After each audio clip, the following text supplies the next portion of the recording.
Gente, e aí, tudo bem com vocês, pessoal? Sou o Fábio Lacerda, você é muito bem-vindo aqui na Rede Super de Televisão. Esse aqui é o nosso podcast, é o Pode Crer, onde a gente sempre procura trazer um convidado que vai inspirar a sua vida, que vai deixar uma mensagem de superação e de tudo mais que você precisa ouvir aí no seu coração. O convidado de hoje não é diferente. Nós estamos aqui com o Juninho Guedes. Juninho, pastor, obrigado por você estar aqui com a gente, viu? Prazer estar aqui com você. Prazer é nosso, gente. Filma aqui o Juninho. Olha o rosto dele. Ele é novinho. Eu posso falar porque eu acho que eu tenho idade para ser pai dele. Ele é novo. Ele é um menino novo. Mas ele já tem uma história na música. Importantíssima e interessantíssima e que nós vamos falar aqui hoje no programa.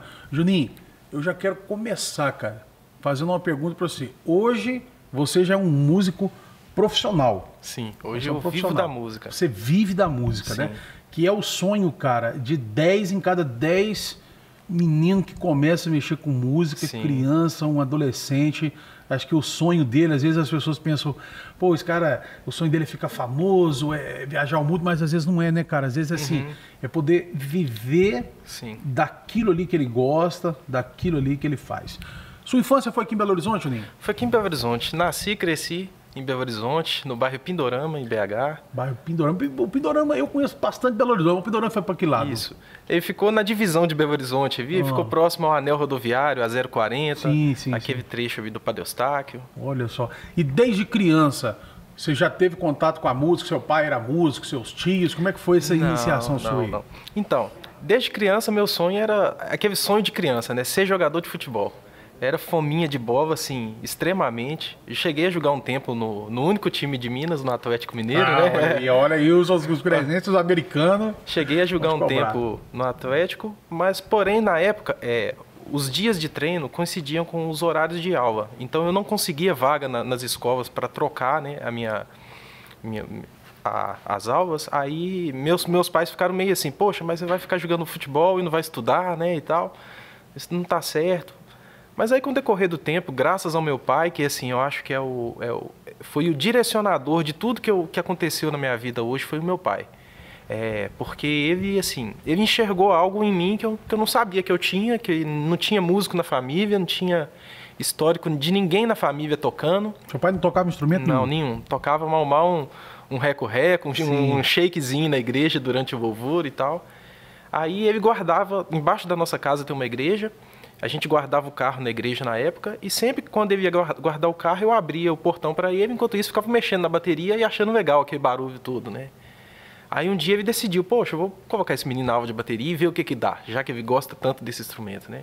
Comecei a fazer aula de bateria, com o tempo ele, tá indo bem, vou colocar esse menino na aula de piano também, de baixo. Fui aprendendo um pouquinho dos outros instrumentos, mas desenvolvendo um prazer maior pela bateria mesmo, né? Sim. E aí ele não sossegou, me colocou em outras escolas, me colocou para fazer um curso de música popular na Federal na época. E eu pirrava, cara, no meio de um monte de cara experiente.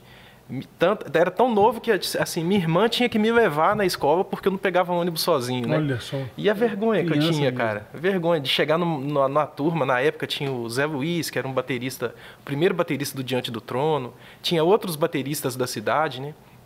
Na mesma turma. Eu olhava, caramba, bicho, eu não sei nada. Sou baterista da igreja pentecostal do meu bairro. O que eu tô fazendo aqui no meio desse monte de cara? E assim, outra pessoa que eu sou muito grato também pela sabedoria e pela forma de lidar comigo, mesmo sendo inexperiente, não tendo currículo diante de todas aquelas pessoas, foi o Lincoln Shabe, que é o baterista do Milton Nascimento. O Lincoln Shabe, cara. Lincoln Shabe, baterista do Milton Nascimento, de outros artistas também, uma lenda do nosso país, e, né, assim, cara? Se tratando uma das principais figuras, assim, né, do mundo artístico, assim. Formador de vários músicos na nossa cidade, assim.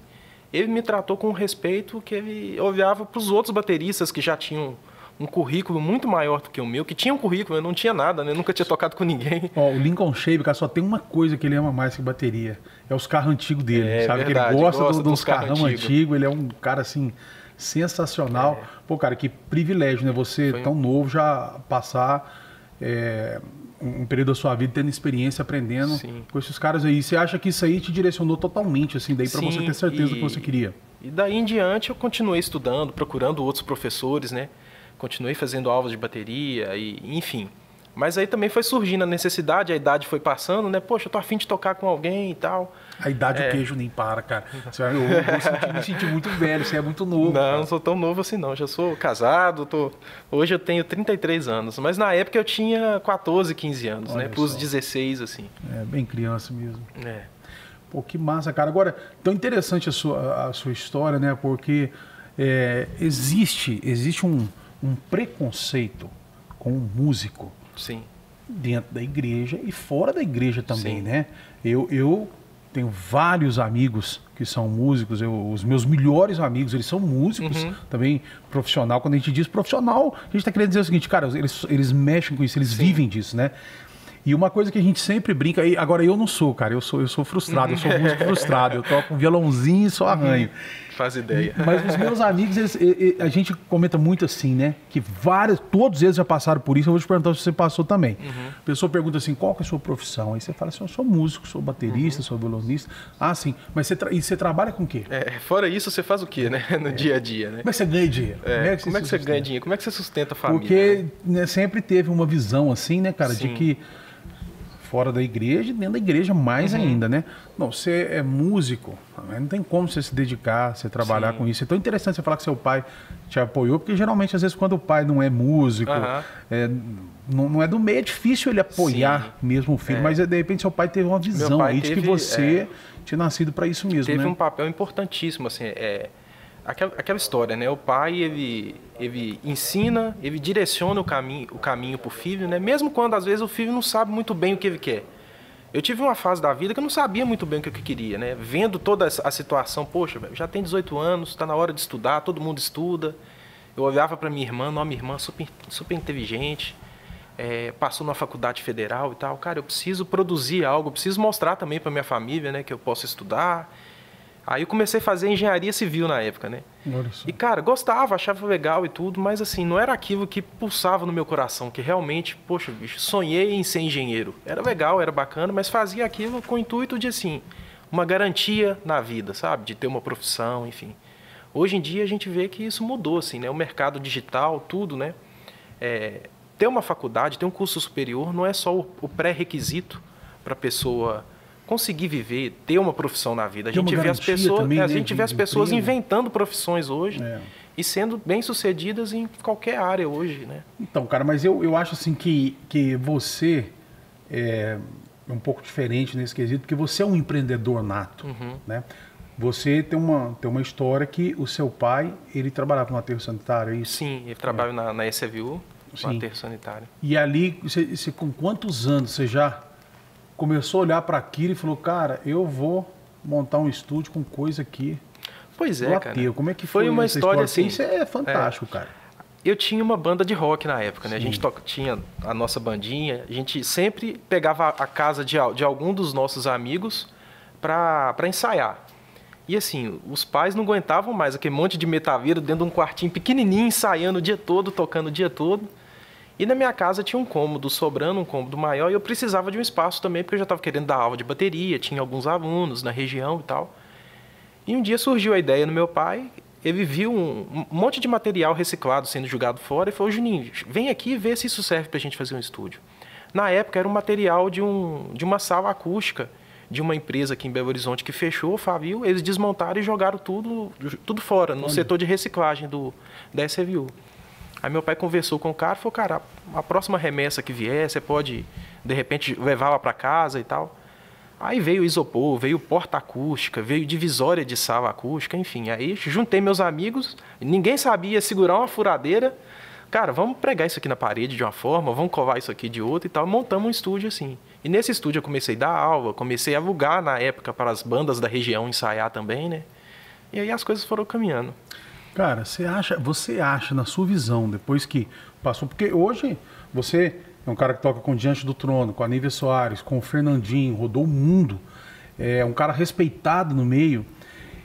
Você acha que nessa época, cara, Deus, ele quis te provar, ele quis que você começasse com uma base, e ele pegou e falou assim, cara, eu vou dar pro Juninho aqui, um negócio aqui do lixo, reciclado, para ver o coração dele, para ver se ele vai querer montar um estúdio? Você acha que foi coincidência? O que você acha que foi isso? Cara, sei lá, foi coincidência, se foi Deus. Eu só sei que assim, Deus vai trilhando os caminhos da gente, né?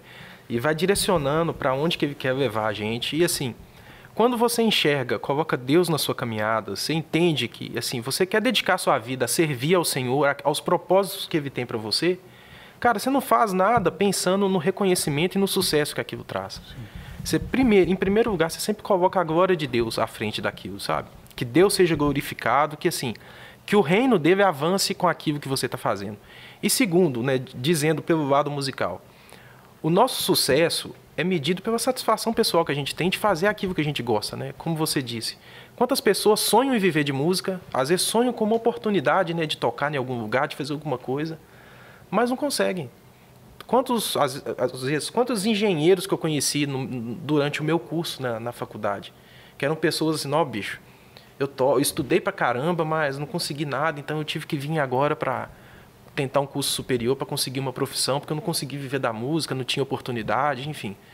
Na minha rua mesmo tinha um engenheiro super bem sucedido, que foi uma das pessoas que mais me falou bem, me incentivou a caminhar pela engenharia, né? Ele vivia de música na época, mas arrumou um serviço na engenharia que ele ganhava bem, que dava para ele uma base boa. Falou, Juninho, se você quiser, cara, entra na faculdade, com 6 meses de faculdade eu já te coloco na mesma empresa que eu tô, enfim. Com 6 meses que eu tenho de formado, eu já paguei meus 4 anos de faculdade. Então, assim, a área é muito boa, tudo. Foi no auge, né, da construção civil no Brasil, né? O mercado aquecido, obra para todo canto, né, acontecendo. Cara, eu fui naquilo, mas eu via, bicho, não é isso que eu quero para mim. Assim, é legal, é muito bom, eu me dava bem na faculdade, tinha as boas notas, mas assim, cara, não é isso que eu sonhei para mim. E por conta de um sonho, por conta de um desejo que Deus coloca no coração da gente, vale a pena arriscar, entendeu? Vale a pena você passar uns perrengues, você colocar na mesa e falar assim, cara, eu vou tentar tudo. Como diz o pastor Jeremias, a vida é ao vivo, né, bicho? Você tem uma vida para tentar, então eu vou gastar essa vida tentando. A vida é ao vivo, cara. Fantástico isso. Cara, você tá falando isso aí, e eu tô imaginando hoje, porque eu sei que muitos jovens, eles estão nos assistindo, e com certeza muitos são dos que estão nos assistindo, são pessoas que têm você como referência. Eu sei que tem gente que não gosta muito dessa palavra, cara, mas você tem muito fã. Muita pessoa que é seu fã, que fala, pô, cara, eu gosto do jeito que ele toca, eu gosto do jeito que ele faz. Mas nem sempre foi assim, né, Juninho? Existe um momento do seu início que você está contando aí. Apesar que eu falei que no início do programa, e vou repetir, Juninho é um cara novo, 33 anos, e que já tem uma história, cara, gigantesca, assim, na música. Quem dessas pessoas que você trabalhou primeiro, que, vamos colocar assim, já era um nome referência no mercado, né? Que você já conhecia, qual que foi a sua experiência? Já tinha ido no show de alguém e você olhou e falou, cara, um dia eu queria tocar aí, e depois um dia você se viu, você estava lá tocando bateria. Teve isso na sua vida? Já teve sim. É muito interessante que assim, não é uma relação entre fã e admirador, né? É uma relação diferente, porque, por exemplo, se tratando da Nívia Soares, da Ana Paula Valadão, do pastor Ricardo Robortella, foram pessoas que assim, influenciam e influenciaram a minha geração, né? Então, assim, eu cresci vendo essas pessoas pregando, cantando, era o que a gente consumia, né, na igreja na época, né? Então, quando a primeira oportunidade surgiu de caminhar, na época foi com o pastor Ricardo Robortella, no Clamor pelas Nações, já foi um momento assim, poxa, cara, que legal. Eu sempre ouvi pregações do pastor Ricardo, sempre fui em cultos, congressos, e agora eu vou ter a oportunidade de ver de perto como que isso acontece, né? Viajar com ele, a gente foi para Cuba, fazer missões uma época. A gente passou 4 dias, se não me engano, em Cuba, visitando uma igreja em Cuba, conhecendo a realidade da igreja, enfim. Com Diante do Trono também foi a mesma história, porque assim, eu cresci escutando Diante do Trono. As minhas referências musicais, né, o que a gente tocava na igreja era Diante do Trono, Nívia Soares. E de repente, quando você senta na mesa com a pessoa, cara a cara, e você vê assim, cara, eu sou tratado de forma igual com essa pessoa. Na mesa não tem ninguém que é melhor que ninguém, que tem uma história maior que ninguém. Não, aqui está todo mundo igual. Todo mundo tem a mesma vivência e a gente está aqui para servir a algo muito maior. que o nosso nome do que, digamos, uma empresa. A gente está aqui para servir o reino de Deus. Então vamos caminhar juntos, entendeu? Eu acho que isso foi o mais legal que eu pude ver na vida, a maior lição, assim, sabe? Ô Juninho, e qual que foi essa vamos falar aqui uma linguagem dos coaches hoje em dia, aí, a virada de chave na sua vida, né? O que aconteceu ali que alguém olhou para você? Porque às vezes quando as pessoas veem, cara, alguém na igreja que tem uma posição naquele momento, que é uma posição de destaque, que foi uma conquista, às vezes as pessoas pensam assim, mas esse aí, ele nasceu aí dentro da igreja e o pai dele é amigo de todo mundo, é envolvido com todo mundo, e agora chegou o momento dele, o pai dele falou, vamos colocar meu filho aí, coloca meu filho aí. E eu sei que você não teve isso, cara, você é um cara que veio conquistando as coisas de pouco em pouco, com o seu talento, com o seu dom. Mas qual que foi o momento que uma pessoa olhou para você e te colocou num trabalho que você julgava relevante, assim? Que foi? Que aconteceu? Realmente, tipo, não foi fácil, porque assim, comecei a tocar com 13 anos e a partir dos 15 anos eu comecei a viajar com as bandas que eu tocava, de rock, de metal. Depois comecei a viajar com as bandas da igreja também. E assim, é aquela correria de sacrificar os finais de semana que você pode estar com a família, com os pessoal da igreja, nos acampamentos da igreja. Você está servindo em outras igrejas que talvez você nem vai encontrar com as pessoas mais, enfim. Foi praticamente cavando as oportunidades, né? Quando eu cheguei a tocar com a Nívia Soares, que o Gustavo Soares é produtor, ele diretamente está produzindo, né? Várias pessoas. O Gustavo é muito exigente, né, cara? Muito exigente, principalmente com bateria, né? E sempre foi muito exigente com baterista.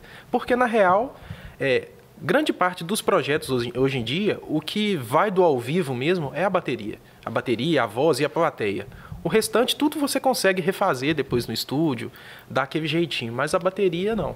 E acaba que a bateria também é a alma da música, né, bicho? A gente trabalha com a emoção nos ritmos o tempo inteiro, né? Se a música tá animada, se o baterista colocar emoção, enfim, a música vai mais para cima. Se é uma música mais reflexiva, enfim, a bateria também traz essa sensação, né?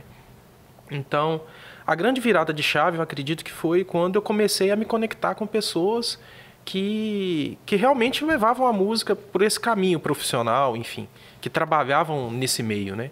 Aí eu comecei a caminhar com essas pessoas, prestar serviço para elas de gravação, e as coisas começaram a acontecer. Poxa, o cara é responsável, ele chega para gravar, porque assim, é diferente a mentalidade do músico de igreja do músico de gravação. Geralmente na igreja a gente é um pouquinho displicente, né? A gente tem aquela cultura de tipo, cara, eu vou tocar na igreja, não preciso tirar a música, chega lá no ensaio, eu aprendo a música e tal. E era uma coisa que eu não gostava desde o início. Pra mim, tipo, a música era o que eu amava, então eu levava aquilo a sério. Desde a igreja. Desde os ensaios da igreja. Não era um hobby só pra você. Não, a minha seriedade na música não começou quando eu toquei com alguém que era famoso. Não, começou quando eu servia na igreja. No louvor da igreja eu tirava as músicas, anotava as músicas que eu tinha que tocar e tal. Chegava nos ensaios, tinha horário. Poxa, tem que ter comprometimento bem antes disso, entendeu? Ninguém vira profissional, agora eu vou levar as coisas a sério, entendeu? Agora eu vou estudar sobre o assunto. Não, bicho. Na hora que chegou esse ponto, você tem uma chance só de mostrar o seu trabalho, entendeu? Se você mostrou bem, pô, bacana. Se você não mostrou, cara, beleza, tchau e bênção. Amanhã vem outro. E é assim, cara. Cara, interessante você falar isso, porque eu sei que, né, igual eu te falei, que muita gente tá nos assistindo.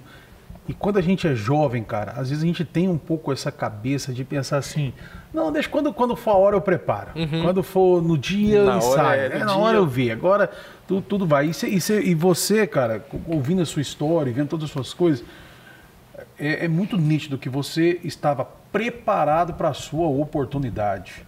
Né? Você estava preparado para a sua oportunidade. Você deu importância para a profissão antes de uma grande coisa acontecer Sim. na sua vida, né? E às vezes, quando a gente é adolescente, eu falo porque eu já fui mais novo, eu já pensei assim, não, quando chegar na hora eu vou conseguir, eu vou fazer direito. E às vezes não é assim, né? Juninho, dentro de toda essa história que você viveu e aquilo que eu contei no início, que às vezes eles falam assim, qual que é a sua profissão? É músico, mas você trabalha com o quê, né? Rapaz, você acha que os pastores têm problema com o baterista? Tem. Baterista tem problema com o baterista, não é um músico qualquer, não. Tem um problema com ele. Tem. O baterista é o cara que incomoda o culto, que toca mais alto que todo mundo, né? Enfim. Porque realmente uma bateria você não se coloca não coloca ela em qualquer lugar, né? Precisa ter uma estrutura preparada para receber uma bateria. Em qualquer igreja, né? Assim, acusticamente falando, tecnicamente falando também, né? Então, se o baterista não tem todo esse preparo e se o local também não tem esse preparo, né? Acaba que influencia Sim. em todas as áreas. Dentro do ambiente ali. Dentro do ambiente. Agora eu vou defender os pastores aqui também, Juninho. Você acha, e você vai dar essa resposta pra gente. Você acha, cara, que às vezes tem baterista que ele exagera ali na batida e ele pode, dependendo do ambiente, ele ser mais tranquilo ou não? Não tem isso. Só tem um jeito de tocar e como é que funciona? Como é que é? Dá para controlar, sim. Dá para controlar. O que acontece da bateria, que assim, ela não então tem... não é sempre que os pastores vão estar errados nisso, não. Não é sempre, não. Incomoda mesmo, gente. Eu sou o principal... que toda vez que eu chego na igreja, eu penso assim, cara, vou sentar longe da bateria. Porque eu sei que incomoda, que é alto. Dentro do meu estúdio, sim, quando tem outra pessoa gravando, eu tenho que usar abafador, porque eu escuto tudo muito... E eu acho, nossa, cara, é muito alto. Chega a incomodar ficar aqui, entendeu? Eu sei que incomoda mesmo. Mas a bateria é um instrumento acústico. Ela se comporta de forma diferente de acordo com a força que você toca, de acordo com a força que você imprime, né? Então, a gente não tem um botão de volume igual a guitarra, sim, né? A gente depende do braço. Então, tem uns caras que tem um braço um pouquinho maior, né? Aí, ó, mais fortinho. Com certeza. Eu, se eu tocar as baterias, isso é loucura, né? Cara, agora, uma coisa que ninguém sabe, né? As pessoas que estão nos assistindo, não é todo músico que toca bateria que é um bom baterista que vai ser um bom músico de estúdio também. Você acha que existe uma separação de dom aí? Ou é uma dedicação do cara entender das coisas técnicas de estúdio para virar um baterista de estúdio? Como é que é? Olha, pastor, há um tempo atrás tinha muito essa separação de assim, o músico de estúdio e o músico ao vivo da estrada, né? Geralmente as bandas tinham um músico que só ficava no estúdio, cara, igual a gente vê vários bateristas aí, Vini Kovaiuta, caras que só vivem de estúdio, gravando disco de cantor A, B, C, D, de vários estilos, tanto que os caras assim ultrapassam barreiras do país dele, né? Tem cara dos Estados Unidos que grava cantor aqui do Brasil, enfim, porque o cara só vive no estúdio. Outros músicos já são aqueles que fazem turnê, que estão na estrada, tocando, etc. Há um tempo atrás tinha muito essa separação, né? Mas juntando aquela frase que eu disse para você, hoje a vida é ao vivo. Tudo que a gente faz, bicho, é gravado, é transmitido. Então, todo baterista hoje tem que estar preparado para uma sessão de gravação ao vivo. Digamos que o nosso programa aqui hoje é ao vivo, está sendo transmitido no YouTube, na Rede Super. Então, todo baterista tem que estar preparado para... Cara, ao vivo, deu play. Vamos lá, vamos tocar uma música do início ao fim, vamos preparar bem o nosso instrumento para chegar no momento do ao vivo, vamos tocar tudo certinho. Então, eu acho que o baterista que hoje ele não é preparado tanto para gravação quanto para ao vivo, ele ainda está despreparado para o mercado, digamos assim, né? Entendi. Então, você acha que o cara realmente ele tem que se dedicar ali às sim, duas coisas, porque existe uma coisa bem técnica de estúdio também, sim, né? Sim. Às vezes a gente não entende. Juninho, então eu vou te perguntar uma coisa, se você está preparado. Baterista, você é baterista, você acha que ele já anda com o par de baqueta no bolso? Ixi, deu ruim. Não tem. Então não é sempre hoje, que o baterista... Hoje tô sem. Hoje eu tô aqui só para conversar e falar sobre o meu ritmo. Tá certo. Cara, agora tem uma coisa de bom de ser baterista, né? Porque quando o cara toca violão, ele praticamente vira um escravo do violão. Todo lugar que ele vai, aqui, você vai lá em casa, vamos lá comer um negócio, aí você leva o violão. Mas não dá para os caras ficar pedindo pra você levar a bateria, né? Não dá, bicho. Você toca violão, você vai num churrasco, velho, você não come nada, porque você fica tocando para todo mundo na festa o tempo inteiro e fica ali, bicho. Cara, meu irmão fala muito isso, fala assim, cara, quando os caras falam comigo assim, vão no churrasco, leva o violão. Eu falei assim, o violão não tá comendo. Acabou, não, cara. Né? Ele tá de dieta. Vai só, ou você dá alegria para todo mundo, ou você tira o sossego de todo mundo na festa também. Né? Exatamente. Cara, eu quero te fazer uma pergunta que é o seguinte. Você, para as pessoas que estão nos assistindo, você aconselharia, nos dias de hoje, um jovem ou um pai que está nos assistindo, encaminhar o filho no mundo da música com tudo o que a gente vive hoje? Você acha que vale a pena? Você acha que é uma coisa que vale a pena despertar na criança? Se vale a pena nos dias de hoje você incentivar o seu filho a ser um músico, a você inclinar ele no caminho da música, ele que viveu esse incentivo na infância, você acha que hoje em dia vale a pena, Juninho? Hoje a pena vale, sim. Olha, eu acredito muito que a música, dos resultados que a música traz, não só para o desenvolvimento intelectual, mas para o desenvolvimento pessoal da gente também, e também para a propagação de uma cultura. sabe? Eu acho que o melhor meio para propagar a nossa cultura cristã, os nossos valores, é a música. Ensinar as crianças a tocarem, a comporem bem, trazerem bons conteúdos, né? E deixar essas crianças produzirem e tacar elas na internet, colocar vídeos dela na internet, propagar a cultura que a gente vive, entendeu? Acho que a melhor ferramenta que a gente tem hoje em dia é a música. Pô, sem dúvida, cara. Fantástico isso. Então, se você acha que o seu filho aí, olha, tem uma inclinação para música, palavra de quem entende aqui, vale a pena você incentivá-lo, você apoiá-lo. Juninho, esse momento de pandemia que a gente ainda vive, né? Ela não acabou. A gente, infelizmente, nós estamos passando por um momento que a gente começou a acostumar com isso, mas isso é uma realidade, né? É uma coisa terrível que aconteceu no nosso mundo. E nós sabemos que a classe artística, a classe dos músicos, dos eventos em geral, foi diretamente atingida, né? Sim, não teve mais culto, pessoas pararam de fazer DVDs, de produzir. Cara, você, com essa cabeça de empreendedor que você tem, como que você se reinventou nessa pandemia? O que você fez? Então, na música, eu já desenvolvia esse trabalho, né, digamos, de tocar, de viajar com alguns artistas, mas também, ao mesmo tempo, eu investia no meu estúdio. Do meu estúdio eu gravava para outros estúdios, tanto do Brasil quanto de fora. Já tinha no papel alguns projetos que eu pretendia desenvolver. A pandemia veio, tipo assim, parou a parte da estrada, que a gente viajava e tocava. Em compensação, pelo fato dos artistas, de modo geral, não estarem viajando, grande parte deles investiu o dobro em redes sociais, tendo que produzir conteúdo porque estava parado, né? Enfim. Descobriram ainda mais que lançar música no mercado tem que lançar com mais frequência, porque hoje o volume de lançamento é muito grande, né? Se você lança uma música hoje, daqui 2 semanas praticamente, já não é novidade mais, né? Porque tem muita gente lançando conteúdo o tempo inteiro. Então, no meu caso, que eu já tinha uma estrutura preparada e já trabalhava com isso, eu já trabalhava com gravação, prestando serviço para outros estúdios, foi uma ótima oportunidade de maximizar os trabalhos, né? A demanda aumentou.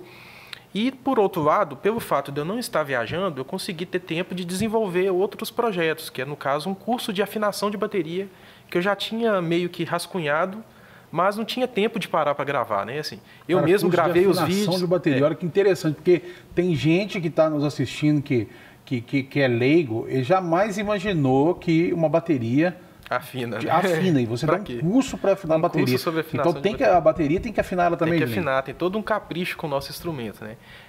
Com a afinação a gente consegue transmitir através do nosso instrumento sensações. Poxa, se eu quero tocar uma música eletrônica, eu consigo chegar em um timbre através do meu instrumento que case com aquele ritmo, né, da música, né? Que é uma música mais para cima, mais dançante.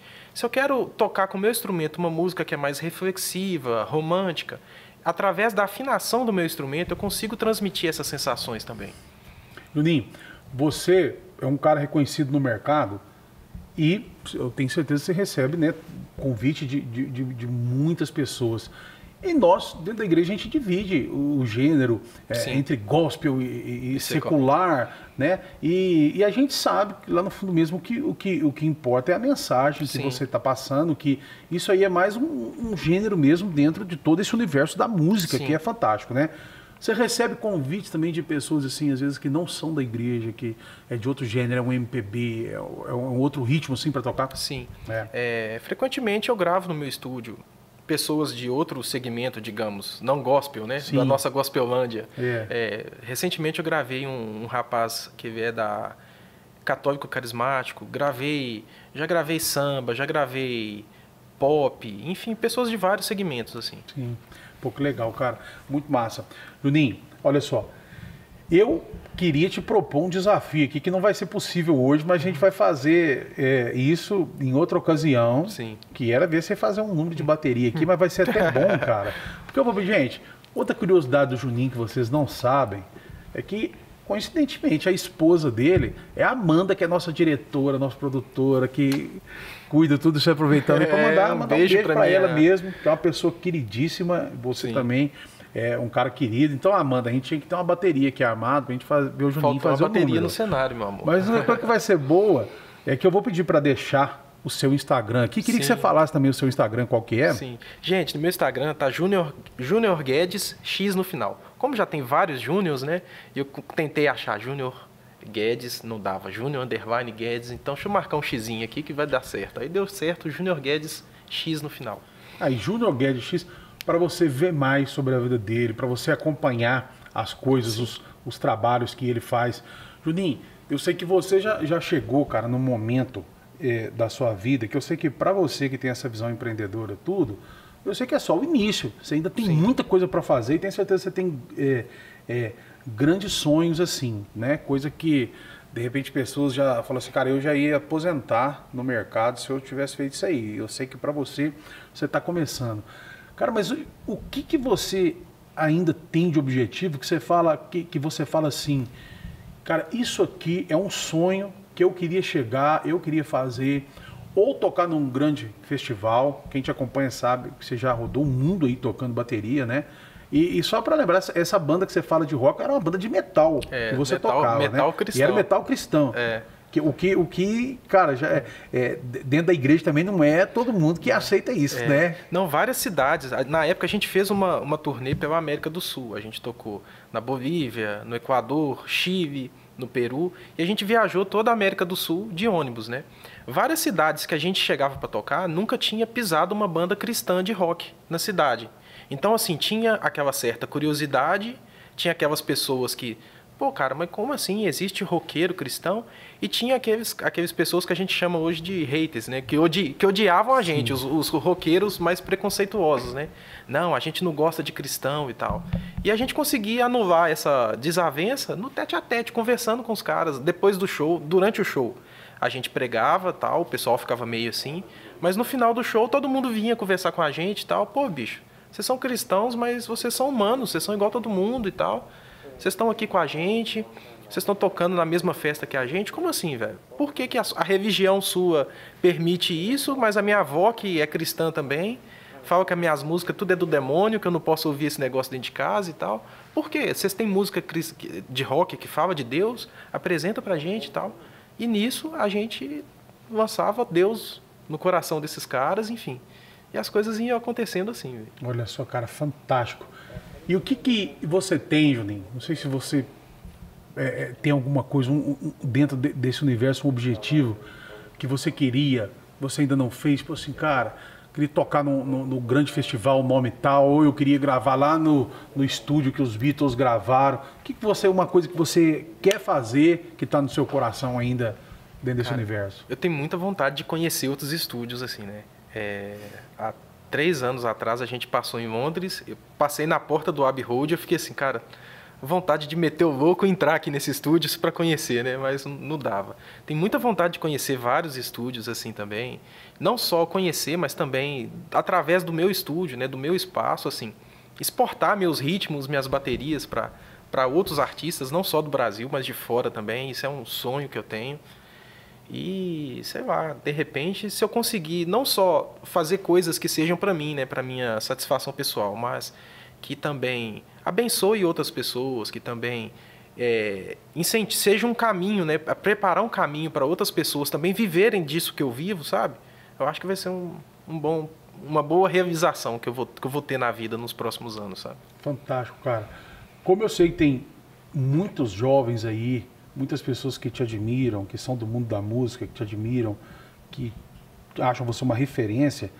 Quem que é referência para você, cara, nesse mundo da bateria, assim, que é um músico, ou de repente alguém já de uma banda antiga, que já não tá nem mais aqui, ou nos dias de hoje, quem que você fala, pô, esse cara aí, eu queria sentar com ele 15 minutos. Sim. Cara, tem alguns bateristas que eu admiro pela história, que, assim, me incentivaram a ser como eu sou, assim, porque há um tempo atrás era muito comum o músico ele só ter aquela visão de... Ele só se sente músico quando ele está atrás de um artista, né? Eu via outros bateristas lá fora, tipo Aaron Sterling, Paul Mabori, que são músicos assim. O Paul Mabori, ele gravou os discos do Hillsong, já gravou disco de vários artistas assim renomeados no mundo inteiro. Mas todo mundo, ele é conhecido porque todo mundo procura diretamente ele. Eu quero gravar um CD de pop, eu vou procurar diretamente esse cara, entendeu? Ele não precisa ser um músico da banda tal para ele poder viver de música. Não, ele é a empresa dele, digamos assim, né? O nome dele é a empresa dele. Então, as pessoas... Ele vende aquele som que ele tem dentro dele, entendeu? Então, eu sempre me espelhei em bateristas assim, que vendem o som que tem dentro dele. Independente se você está tocando com os menotes, pô, cara, esse tipo de som eu tenho como referência aquele cara. Então, eu vou chamar aquele cara para gravar, entendeu? Entendi, cara. Muito massa isso. Nós temos no Brasil, inclusive você já citou aqui o Lincoln Shabe, que é uma lenda da bateria aqui no Brasil.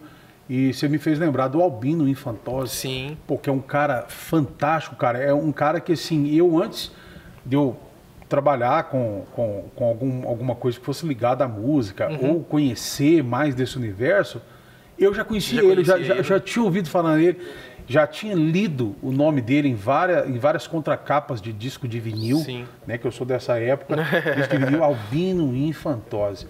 E depois eu tive a oportunidade, cara, de conhecê-lo pessoalmente lá em São Paulo. E é um cara, você conhece ele pessoalmente? Não, pessoalmente Pô, não. cara, é um cara assim, tão legal, cara, tão legal, que dá vontade de a gente ser amigo dele assim, o resto da vida, sabe? É um cara humilde, cara, um cara bacana. Ele chega no estúdio assim, cara, ele começa a falar mensagem boa para as pessoas. E é tão legal, sabe? isso, né, cara? Demais. Que assim, você vê que o som da pessoa tá nele, não tá no artista que ele toca, enfim. Se não me engano, tem um disco do Luiz Arcanjo, que é de música brasileira, que foi ele que gravou. Ah, olha só. Um disco sensacional. Que massa, cara. Convidou ele para fazer participação, porque é o som que tá no cara, o som que o cara tem, né? Eu acho que vocês têm um sentimento, eu vejo assim, eu tive a oportunidade de ver o Albino gravar assim, em estúdio do meu lado, eu assistindo ele, e vejo outros bateristas, como um amigo que nós temos em comum, que é o Jeff Tan também. E o Jeff Tan tem muito essa peculiaridade também, que o Albino tem, que, cara, parece que quando ele senta na bateria ali, ele meio que se transforma assim, ele vai para outro mundo. Outra realidade. Ele vira outra pessoa, né?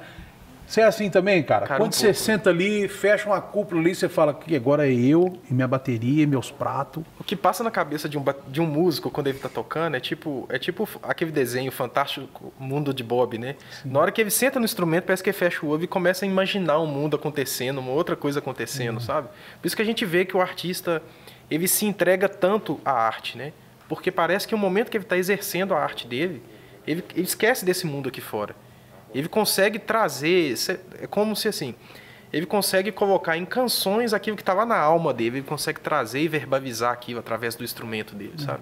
Mas eu não sei, cara, eu acho que o baterista, ele tem um pouco mais isso aí, porque eu não sei se é porque a bateria ele fecha ele, né? E ele fica sempre atrás, bem fechado ali da bateria, quase que um cockpit ali para ele, né?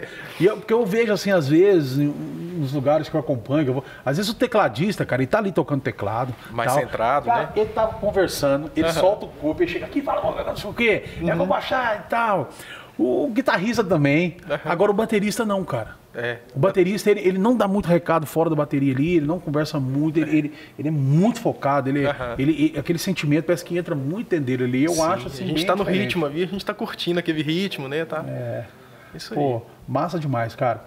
Juninho, eu sei que você é um grande mensageiro da paz também, um grande representante do Senhor aqui nessa terra, diante da sua conduta que você tem como músico, que a gente sabe da disciplina que é necessário ter para que alcance os objetivos.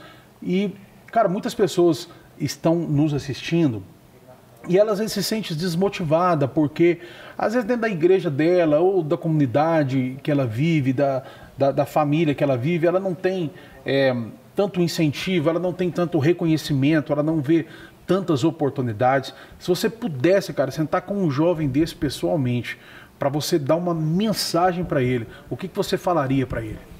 Óbvio, é tão bom quando a gente tem chuva de oportunidades acontecendo com a gente, né? Uma hora tem gente chamando a gente para tocar, uma hora tem gravação, tem show, enfim. Mas todo mundo passa por esse momento, onde as oportunidades meio que dão uma diminuída, né? Nesses momentos, assim, eu sempre falo, crie suas oportunidades, entendeu? Eu comecei... Eu não tocava com ninguém famoso, era assim, eu tocava porque eu gostava, mas ainda assim eu precisava de mais coisa. Poxa, eu preciso também ter um dinheirinho para comprar os meus pratos e tal. Vou dar aula, então comecei a criar a oportunidade de dar aula. pegava, fazia os panfletinhos, ia na padaria do bairro, deixa eu deixar aqui 20 panfletinhos aqui, todo mundo que passar de manhã comprar um pão, de repente o cara quer pôr o filho daí para fazer aula de bateria, enfim. Ia distribuindo panfleto no meu bairro. Depois tive um estúdio de ensaio. Como que eu vou divulgar o estúdio de ensaio? Não tem rede social e tal. Tinha um cara que pintava muro num viaduto perto do bairro lá, que é onde todos os ônibus do meu bairro passavam. Não, vou chegar, procurar esse cara aqui, fazer uma propaganda do meu estúdio. Ainda assim, eu queria desenvolver em outros meninos na minha região o interesse de tocar bateria, que eu sei do potencial que a música tem de mudar a realidade. O que eu posso fazer? Fui na igreja de um primo meu, que tinha um projeto social no bairro. Falei, cara, me dá um espaço aqui, uma salinha para me dar aula aqui. Eu me comprometo uma vez por semana, vim aqui, passar metade do dia, concentra todo mundo no horário aqui que eu dou aula pro pessoal. Aí montei um plano de ensino e tal, para isso, para durar 6 meses, para pelo menos assim, gente, o passo a passo tá aqui, entendeu? De agora em diante, vocês podem desenvolver esse interesse pela música. No caso, era mais para despertar as pessoas para a música, sabe? Então, fui nesse projeto social, me voluntariei, dava aula de bateria lá, enfim, cria suas oportunidades, entendeu? Acredito que todo mundo tem inteligência, todo mundo tem um conteúdo que possa passar, entendeu? Possa servir ao outro, ao próximo. Cara, fantástico. Olha, você que assistiu aí, fica essa mensagem do Juninho, então, se você acha que você não tem oportunidade, crie a sua própria oportunidade, que você sempre vai ter algo dentro de você que emana para as pessoas, que passa para as pessoas. Cara, foi muito bom, eu já sabia o tanto que você era querido, através dos amigos em comum, mas bater esse papo com você que foi sensacional, te conhecer um pouco mais. Eu mesmo já fui motivado aqui em várias coisas, viu? Você é sempre muito bem-vindo, foi um prazer estar com você, cara. Prazer estar bom aqui demais. Mesmo. Olha, nós não vamos encerrar esse programa, tá? Sem deixar para vocês um spoilerzinho aí das coisas do Juninho, ele tocando um número de bateria aí. Você vai assistir agora com a gente encerrando aqui aí na sua televisão. Que Deus te abençoe, muito obrigado por você estar com a gente aqui em mais um Pode Crer, o nosso podcast aqui da Rede Super de televisão.